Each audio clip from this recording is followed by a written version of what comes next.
সেবার কার্যক্রম। শুধু উদাহরণস্বরূপ বলি যে আমার ব্যক্তিগতভাবে আজকে ইচ্ছে হয়েছে যে এই ছাত্রছাত্রী যারা রয়েছে কোরআনের তেলাওয়াত যারা করে তাদের সাথে ইফতারের আয়োজন করা এবং তাদের সাথে ইফতার করা। এখন এখানে আজকে যে আয়োজনের জন্য যতটুকু পরিমাণ আমি একদিকে সম্ভব না।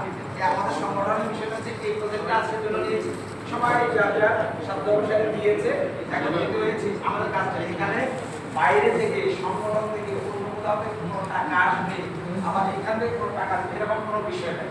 আমরা সবাই সবার প্রশ্নার্থিত উপার্জনের টাকা থেকে কিছু অংশ আমরা মনে করি যারা অভাগ্যবান বা সমাজে পিছিয়ে পড়া তাদের জন্য ব্যয় করা।